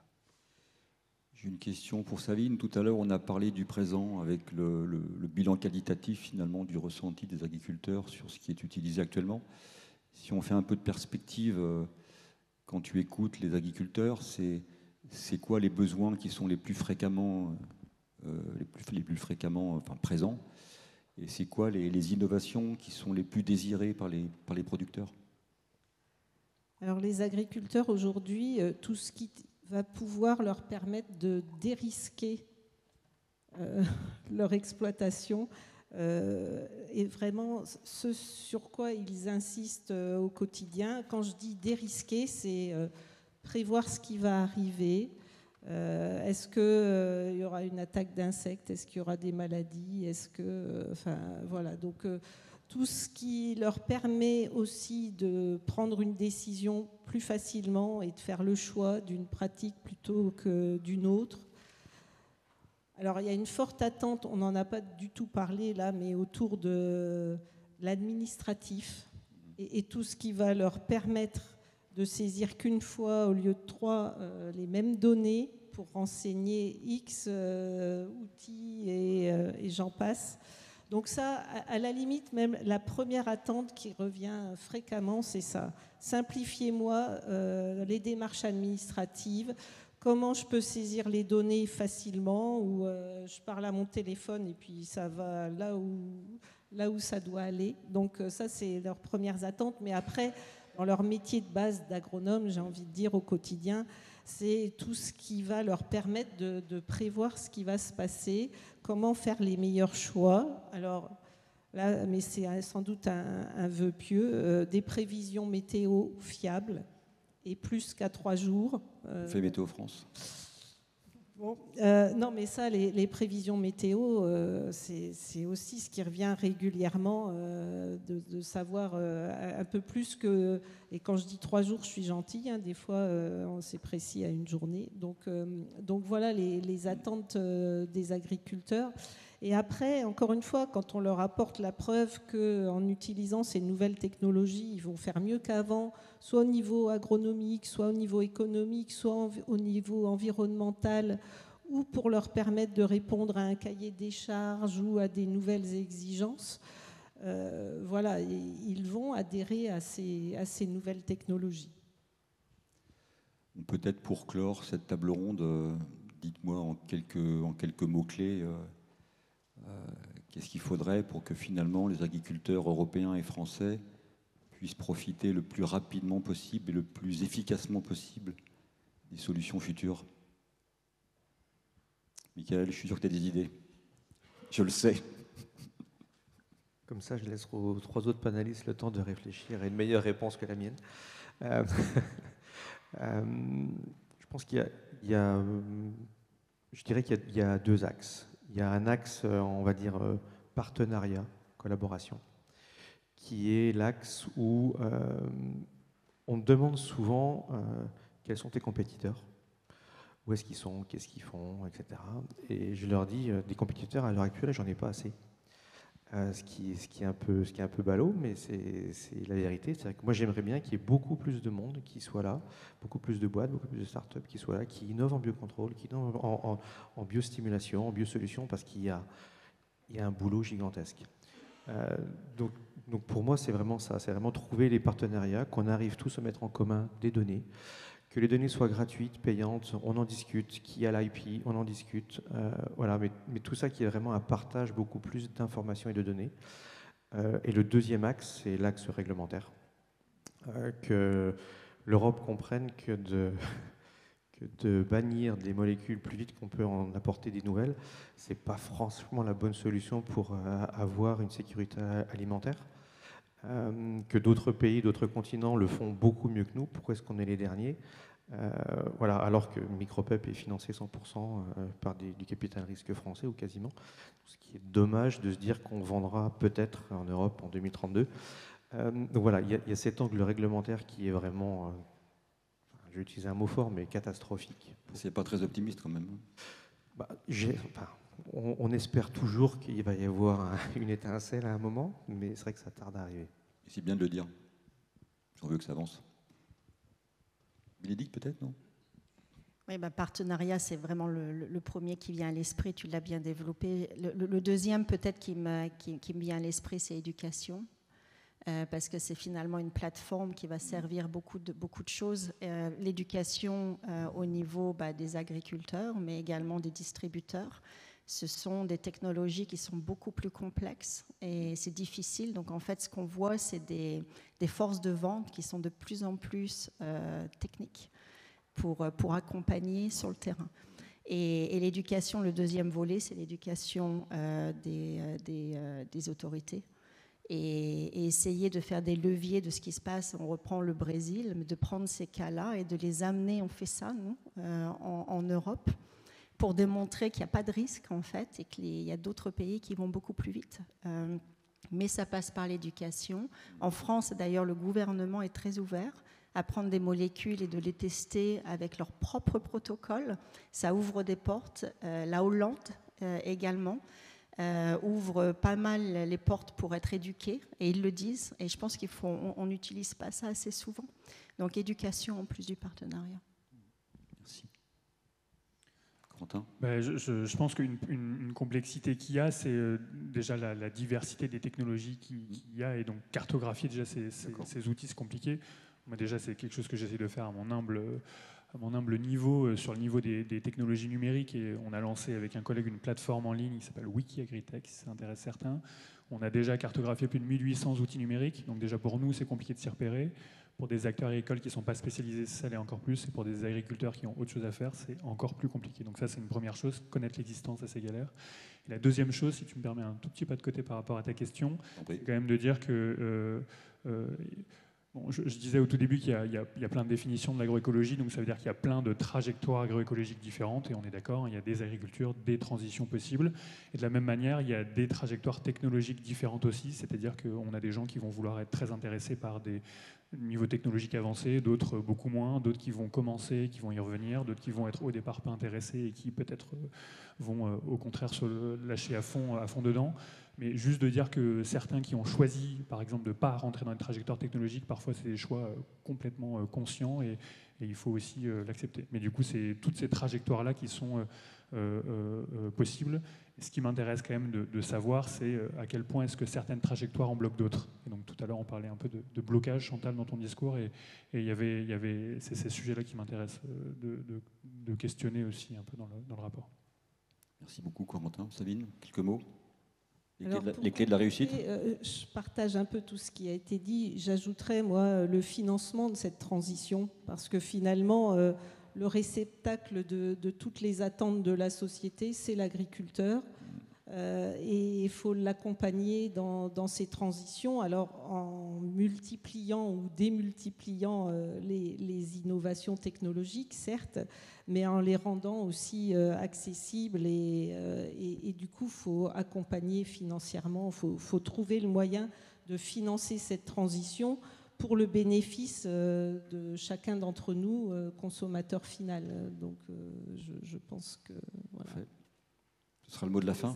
Peut-être avant d'applaudir les intervenants, j'ai quelques mots. Ce que j'ai retenu de la table ronde, c'est qu'on est quand même passé d'une forme interrogative à une forme affirmative dans la question posée. Donc je pense que c'est un pas de géant. Donc oui, la technologie est miscible avec l'agroécologie, elle est complémentaire, ça offre de belles opportunités, etc. Bon, néanmoins, il y a des points de vigilance, et ça a été mentionné par chacun, par chacune. Moi, je considère que l'agriculture, c'est un marché financier. Donc derrière ça, il y a une offre technologique, et je pense qu'il faut veiller à évaluer cette offre au regard justement de la transition, parce qu'elles vont contribuer peu ou prou finalement à l'accompagnement de cette transition. Et ça a été dit en particulier par Corentin, et je pense qu'on ne peut qu'en être d'accord. Ce qui a été sous-jacent, mais ce qui n'a pas été peut-être clairement dit, c'est qu'il y a un côté concepteur, il y a un côté utilisateur en fait de la technologie. Et on a peu parlé finalement du côté concepteur. Je pense que cette technologie, elle apporte c'est un accélérateur finalement de la production de connaissances. Donc ça va mettre à disposition des innovations plus rapidement. Ça va identifier des solutions de manière plus profonde. Et ça, je pense que c'est un point important. Donc ce qui a été souligné, c'est l'effet partiel. Donc ça veut dire que contrairement auparavant, il n'y a plus d'innovation unitaire. L'innovation, elle est forcément composite. Donc quand on dit composite, ça veut dire qu'elle fait appel à un travail aux interfaces. Ça a été souligné, je pense que c'est un point essentiel de notre discussion. Donc il y a l'approche combinatoire, l'approche systémique, mais on doit aussi prendre en compte toute cette diversité des pédoclimats et des pratiques. Et de manière sous-jacente par rapport à ça, il y a un point qui est essentiel, et on en a parlé, c'est les données. Et moi, je soulignerais qu'il faut à tout prix démontrer que le meilleur gain individuel résultera finalement d'une approche qui sera davantage collective des données. Donc ça, c'est un point qui me semble essentiel si on veut avancer. Et puis, ça a été dit, comment accompagner. Donc, comment accompagner? Derrière ça, il y a la réglementation et il y a le financement. Voilà, donc on peut applaudir les intervenants. Merci. Un grand merci à vous. Merci.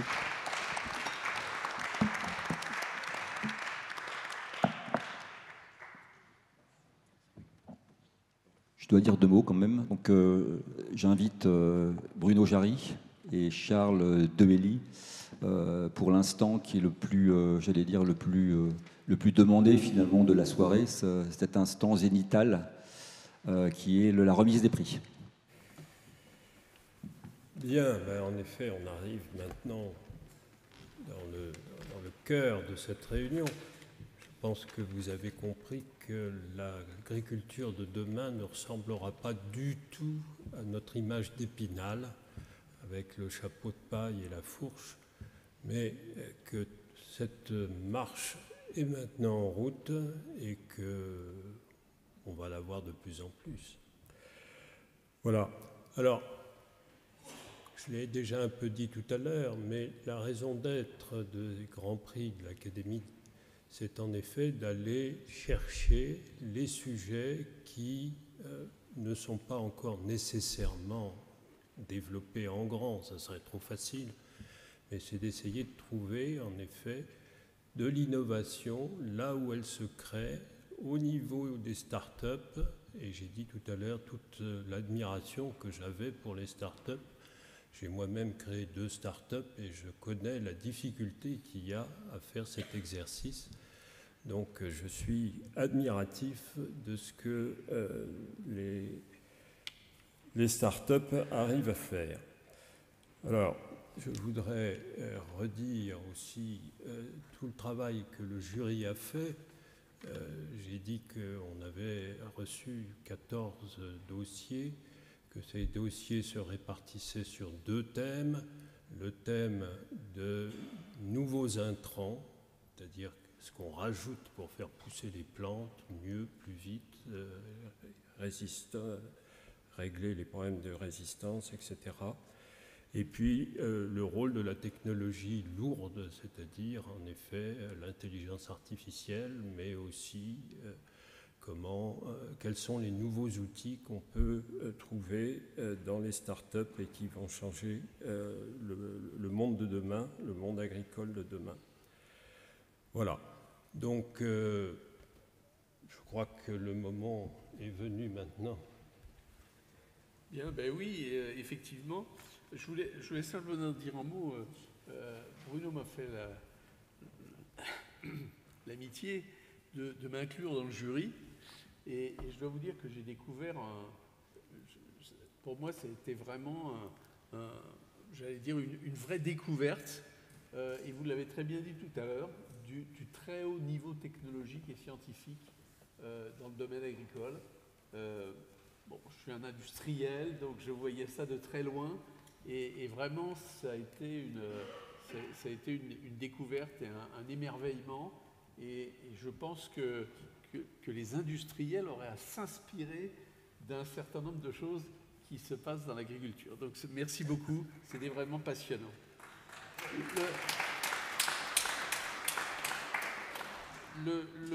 Je crois donc que maintenant, on avait donc 2 grands thèmes que tu as rappelés. Et donc, il y a 2 finalistes pour chaque thème. Donc, je crois qu'il y a une vidéo sur le premier thème qui était celui de la conception de nouveaux intrants contribuant à la durabilité. Donc, je vous propose qu'on les regarde.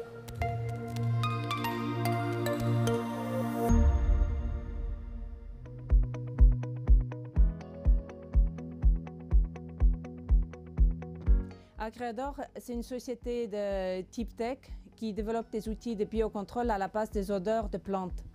Nous utilisons des odeurs répulsives et attractifs des plantes pour contrôler les insectes ravageurs pour protéger les cultures. Donc c'est une société qui a été créée en 2019 avec Alain Thibault qui était un business angel. Et aujourd'hui, c'est une société sur 2 sites, à Rennes et à Aix. Et c'est un laboratoire privé en écologie chimique appliquée. Il y en a 6 nationalités différentes, 8 PhD en sciences, 8 ingénieurs agronomes, 9 techniciens en laboratoire. Et toute cette équipe travaille pour mettre au point des solutions adaptées au monde agricole.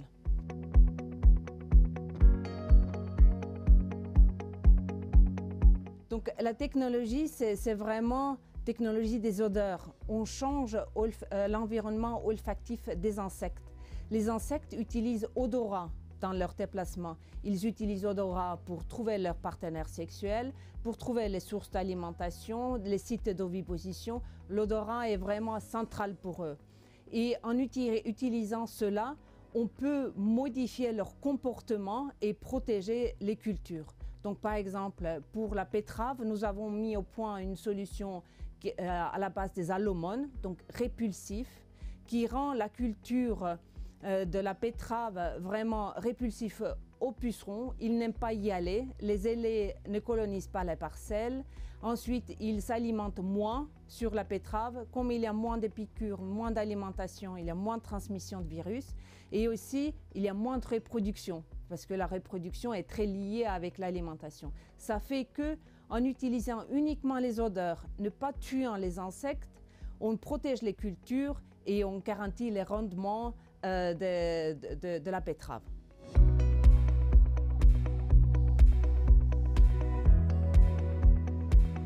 Notre modèle économique est très simple. Nous sommes un laboratoire d'écologie chimique appliquée. Nous développons des produits et ensuite nous faisons des contrats de collaboration, contrats de distribution avec des sociétés pour le marketing et pour les ventes.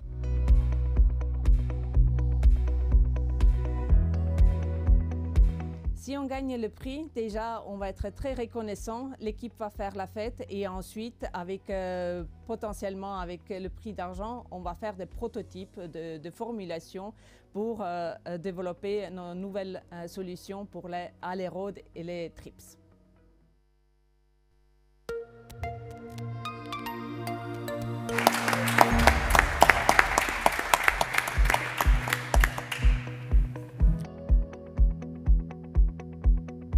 Evolutive Agronomie, c'est une entreprise de biocontrôle. Donc c'est l'utilisation d'organismes vivants pour protéger les cultures agricoles.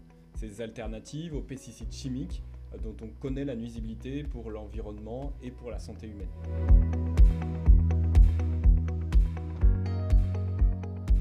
Donc on a développé une première solution, un premier produit, c'est pour lutter contre les nématodes. Donc les nématodes, c'est des vers microscopiques, qui pénètrent à l'intérieur des racines des plantes et qui vont avoir tendance à épuiser la plante. Et ça fait énormément de dégâts en France, en Europe, mais aussi à travers le monde. Et du coup, ça nuit profondément à la production maraîchère notamment. Parce que les nématodes impactent près de 200 espèces de plantes différentes. Et donc nous, on utilise des acariens prédateurs qui vivent dans le sol, proches des racines et qui se nourrissent des œufs de nématodes et des larves de nématodes. Et donc ça permet vraiment de protéger la plante. Donc ça, c'est notre première innovation, ces acariens prédateurs du sol. La deuxième innovation, c'est un outil d'aide à la décision. Encore une fois, basé sur nos recherches, on s'est aperçu que finalement les entreprises de biocontrôle aujourd'hui avaient tendance à ne pas prendre en compte les conditions agronomiques de l'endroit où les produits de biocontrôle étaient utilisés. Un exemple très précis, aujourd'hui par exemple dans le nord de la France ou dans le sud de la France, les températures, l'humidité, le type de sol va être très différent et pourtant les organismes de biocontrôle, les conseils à l'utilisation vont être potentiellement les mêmes entre le sud et le nord de la France.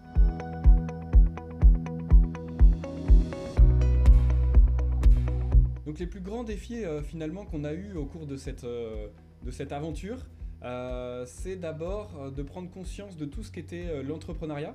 Mais heureusement, finalement, que les trois cofondateurs, on avait un peu cet état d'esprit d'entrepreneuriat, même si on était dans de la recherche académique ou salarié en entreprise, parce que j'ai fait une thèse CIFRE. Mais finalement, très rapidement, on a changé d'état d'esprit et on s'est vraiment mis à fond dans l'entrepreneuriat. On a aussi été énormément accompagné par voilà, des formations à l'entrepreneuriat, par de l'incubateur, des accélérateurs, etc. Et donc ça, voilà, ça a été un défi, mais que je pense on a embrassé pleinement et qui nous a permis d'être très efficace par la suite.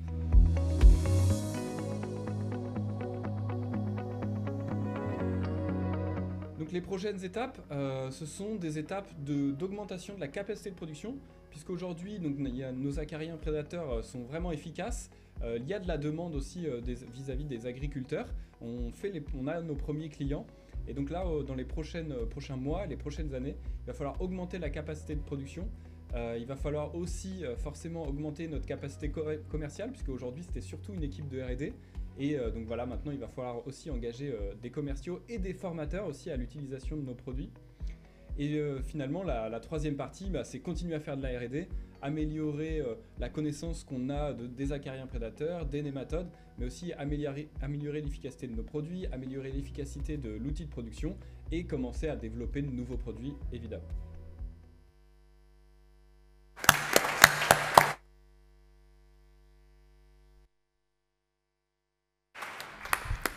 Alors vous comprenez bien que le choix entre ces deux entreprises a été très difficile, mais comme toujours, il y a un gagnant et puis un qui est moins gagnant que l'autre.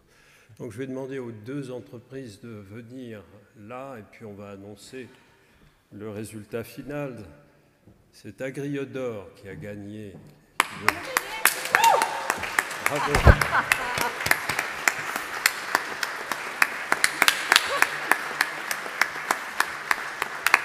Mais vous avez fait aussi un très beau parcours. Voilà, vous avez droit à un très beau...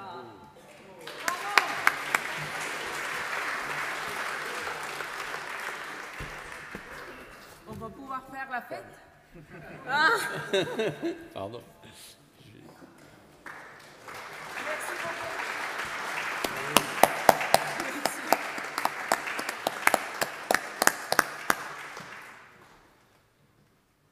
Merci. Vous pouvez aller vous rasseoir. On va passer au deuxième secteur. Alors donc la deuxième catégorie, c'est la conception de nouveaux outils d'aide à la décision et à la robotique pour la gestion agroécologique des cultures. Et là aussi, deux finalistes dont nous allons découvrir les vidéos. Bliss EcoSpray et Osiris Agriculture.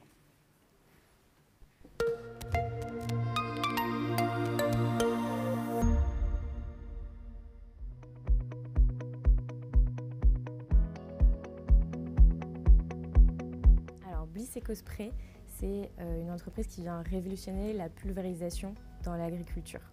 C'est un système d'aéroconfinement qui permet, de réduire la dérive, donc sécuriser les traitements, et de réduire les intrants.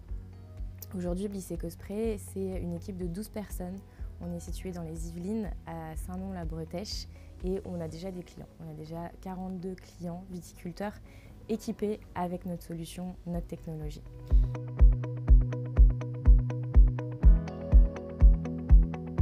Alors la technologie, c'est quoi?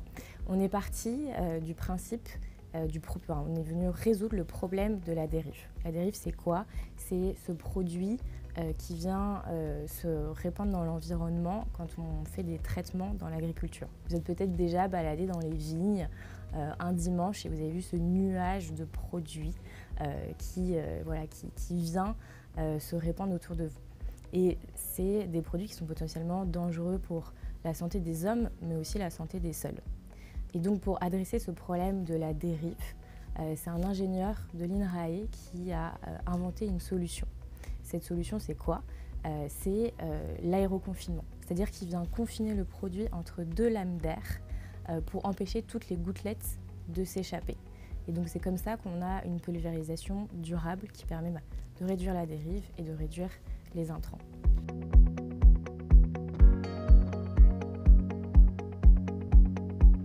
Notre modèle économique, on n'a pas réinventé la roue sur le modèle économique, on se base vraiment sur les codes de l'agriculture.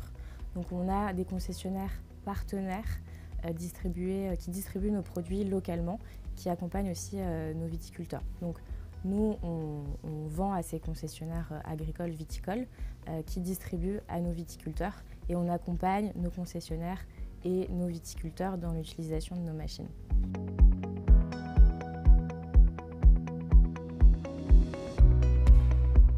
Si on gagne le prix, notre objectif, ça va être de continuer à se développer commercialement. Donc ce sera un super investissement pour nous aider à nous faire connaître sur la viticulture en France et à l'international.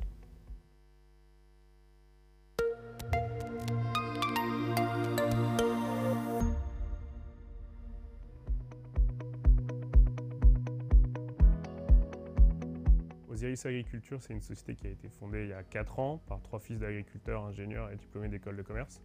On est une douzaine de personnes aujourd'hui basées au sud de l'île, avec pour objectif d'aider les producteurs de pommes de terre et légumes d'industrie à produire plus durablement.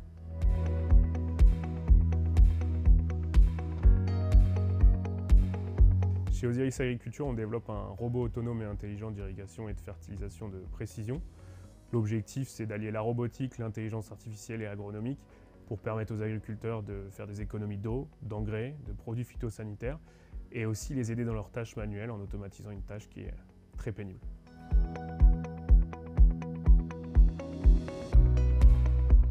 Aujourd'hui, notre robot autonome est à un niveau de maturité pré-industrielle. On a commencé par des prototypes. On arrive à une pré-série industrielle qu'on a commercialisée à un agriculteur, notamment parce qu'on arrive en maturité sur l'aspect réglementaire et technologique pour laisser fonctionner une machine tout seul dans un champ.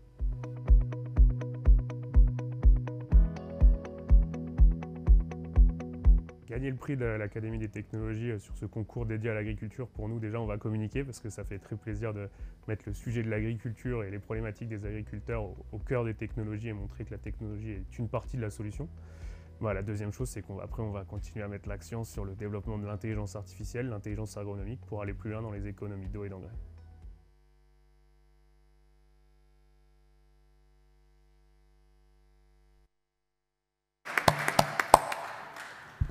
Je voudrais demander aux représentants de ces deux entreprises de venir.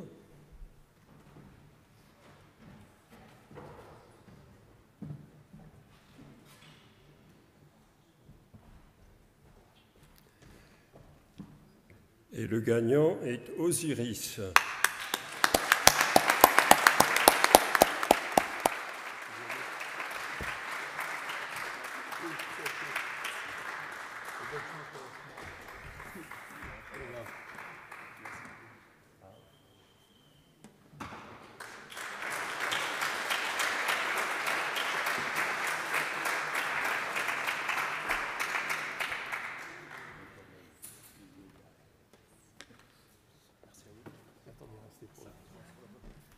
Ça y est, c'est bon.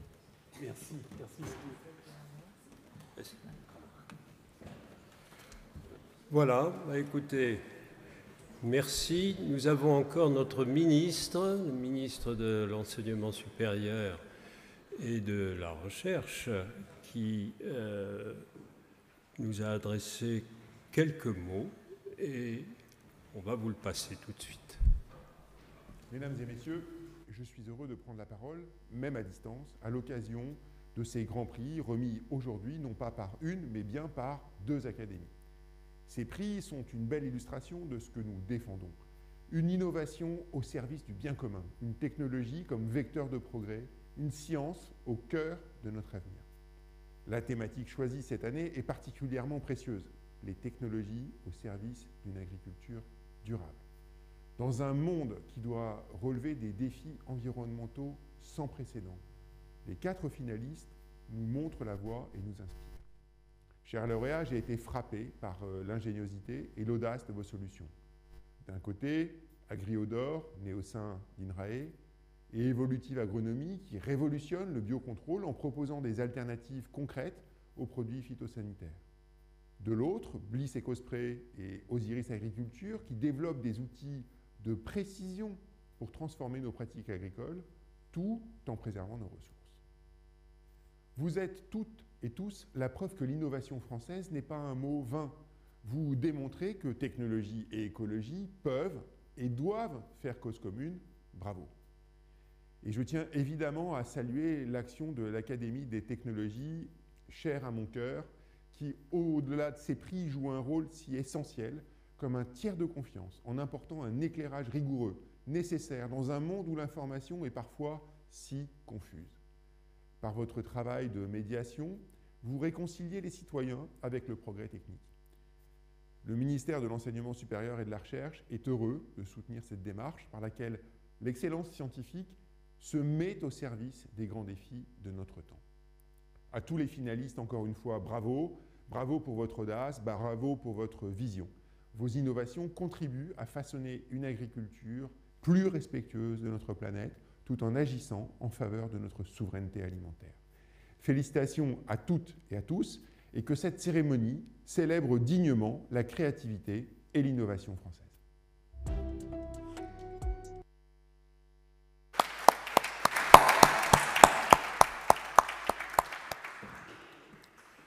Eh bien voilà cette cérémonie terminée.